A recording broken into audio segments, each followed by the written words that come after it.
My dear friends, today we are meditating on Daniel 12:3.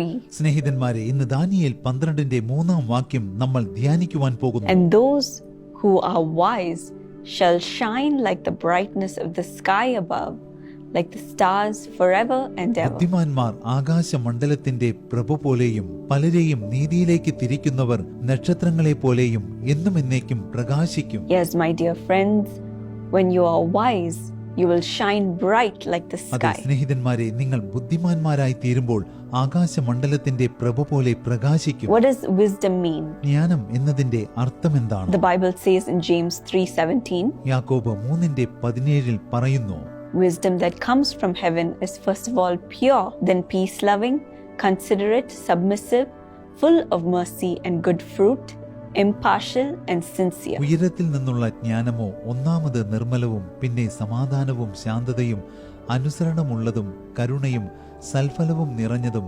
പക്ഷപാതവും കപടവും ഇല്ലാത്തതുമാകുന്നു. Many times we don't know the difference between knowledge and wisdom. പലപ്പോഴും അറിവും ജ്ഞാനവും തമ്മിലുള്ള വ്യത്യാസം നാം അറിയാതെ പോകുന്നു. Knowledge is knowing what to say, എന്ത് പറയണമെന്നത് അറിയുന്നതിനെ but അറിവെന്ന് വിളിക്കുന്നു. wisdom is when we should say it, എന്നാൽ ഒരു കാര്യം നമ്മൾ എപ്പോൾ പറയണം എന്നതിനെക്കുറിച്ച് അറിയുന്നതാണ് ജ്ഞാനം. or whether we need to say it or not. അത് നമ്മൾ പറയണമോ വേണ്ടയോ എന്നറിയുന്നത്. When we see the wisdom of Jesus in the Bible, വേദപുസ്തകത്തിൽ നമ്മൾ യേശുവിന്റെ ജ്ഞാനം കാണുന്നുണ്ട്. we see how it attracted so many people to come and listen to him. യേശുവിന്റെ ജ്ഞാനം എങ്ങനെയാണ് യേശുവിൽ നിന്ന് കേൾക്കത്തക്കവണ്ണം യേശുവിങ്കിലേക്ക് ജനങ്ങളെ ആകർഷിച്ചതെന്ന് നമ്മൾ കാണുന്നു. The way that he presented God's word was so fascinating എല്ലാവരെയും ആകർഷിക്കത്തക്ക വിധത്തിലാണ് യേശു ദൈവത്തിന്റെ വചനം അവതരിപ്പിച്ചത്. that many people came even in the wilderness to come and hear him speak. പലരും യേശുവിന്റെ വചനം കേൾക്കുവാൻ മരുഭൂമിയിലേക്ക് പോലും കടന്നു വന്നു. Thousands and thousands gathered to listen to the words of Jesus.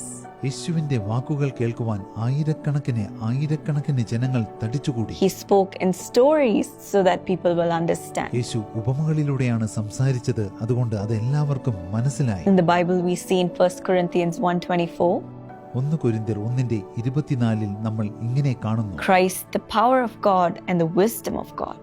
ക്രിസ്തു ദൈവത്തിന്റെ ശക്തിയും ദൈവത്തിന്റെ ജ്ഞാനവുമാകുന്നു. And in Colossians 2:3 we see in whom are hidden all the treasures of wisdom and knowledge. കൊലോസ്യർ 2:3 നമ്മൾ ഇങ്ങനെ കാണുന്നു, യേശുവിൽ ജ്ഞാനത്തിന്റെയും പരിജ്ഞാനത്തിന്റെയും നിക്ഷേപങ്ങളൊക്കെയും ഗുപ്തമായിട്ടിരിക്കുന്നു. Today let us pray that we receive this Jesus in our life, ഇന്ന് ഈ യേശുവിനെ നമ്മുടെ ജീവിതത്തിൽ നമുക്ക് സ്വന്തമാക്കുവാൻ സാധിക്കുന്നതിന് വേണ്ടി പ്രാർത്ഥിക്കാം. who gives us power, wisdom and knowledge.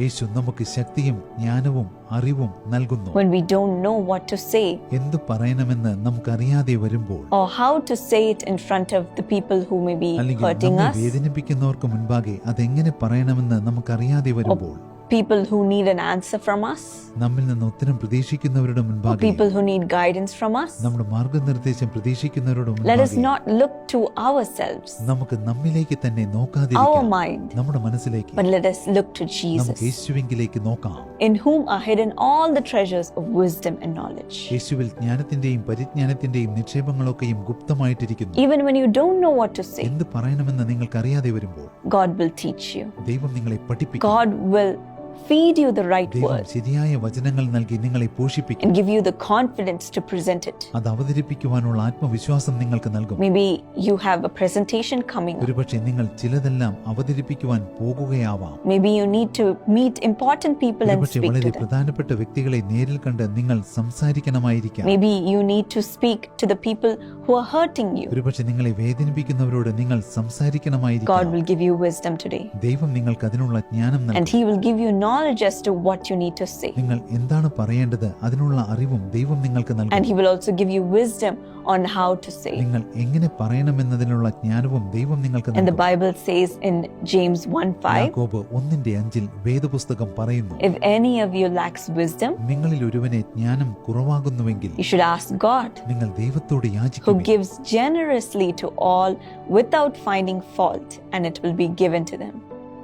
ദൈവം വർഷിക്കാതെ എല്ലാവർക്കും ഔദാര്യമായി കൊടുക്കുന്നു. So today, let us receive this generous wisdom from God, ആകയാൽ ഇന്ന് നമുക്ക് ദൈവത്തിൽ നിന്ന് ഈ ജ്ഞാനം സ്വീകരിക്കാം. so that we will shine like stars in the sky. അങ്ങനെയെങ്കിൽ ആകാശത്തിലെ നക്ഷത്രങ്ങളെ പോലെ നമ്മൾ Lord പ്രകാശിക്കും. Jesus, we pray that you will give us your wisdom today. യേശുവേ, അങ്ങയുടെ ജ്ഞാനം ഞങ്ങൾക്ക് നൽകുന്നതിന് വേണ്ടി ഞങ്ങൾ പ്രാർത്ഥിക്കുന്നു. All those who don't know what to say or how to say it, എന്ത് പറയണം, എങ്ങനെ പറയണമെന്ന് ആർക്കെല്ലാം അറിയാതിരിക്കുന്നു. maybe in their relationships, ഒരുപക്ഷെ ബന്ധുക്കളോട് എന്ത് പറയണമെന്ന് അവർക്ക് അറിയാതിരിക്കാം. maybe it's in their work, അല്ലെങ്കിൽ ജോലി സ്ഥലത്ത്, maybe it's in front of people who are hurting them. ഒരുപക്ഷെ അവരെ വേദനിപ്പിക്കുന്ന ജനങ്ങൾക്ക് മുൻപാകെ I pray that you will give them wisdom, Lord, അങ്ങ് അവർക്ക് ജ്ഞാനം നൽകുന്നതിന് വേണ്ടി ഞാൻ to പ്രാർത്ഥിക്കുന്നു. help them to say the right words, ശരിയായ കാര്യങ്ങൾ പറയുവാൻ അവരെ സഹായിക്കുന്നതിന്, behave in the right way, ശരിയായ രീതിയിൽ പെരുമാറുന്നതിന്, and be sincere in everything, Lord.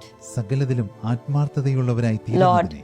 you are the giver of wisdom. കർത്താവേ, അങ്ങാണ് ജ്ഞാനം നൽകുന്നത്. In you are hidden all the treasures of wisdom and knowledge. ജ്ഞാനത്തിന്റെയും പരിജ്ഞാനത്തിന്റെയും നിക്ഷേപങ്ങളൊക്കെയും ഗുപ്തമായിട്ടിരിക്കുന്നു. Help us to receive you completely today. അങ്ങയെ പൂർണ്ണമായി സ്വീകരിക്കുവാൻ ഞങ്ങളെ And let സഹായിക്കണം. every word that comes out of our mouth be wise, ഞങ്ങളുടെ വായിൽ നിന്ന് പുറപ്പെടുന്ന വാക്കുകൾ ബുദ്ധിയുള്ള വാക്കുകളാകട്ടെ, filled with knowledge. ജ്ഞാനത്താൽ നിറഞ്ഞ വാക്കുകൾ. Bless your children today അങ്ങയുടെ മക്കളെ ഇന്ന് അനുഗ്രഹിക്കണമേ, and equip them today. അവരെ സജ്ജരാക്കണമേ. In Jesus' name I pray. യേശുവിന്റെ നാമത്തിൽ പ്രാർത്ഥിക്കുന്നു. Amen. Amen. May God bless you. ദൈവം നിങ്ങളെ അനുഗ്രഹിക്കട്ടെ.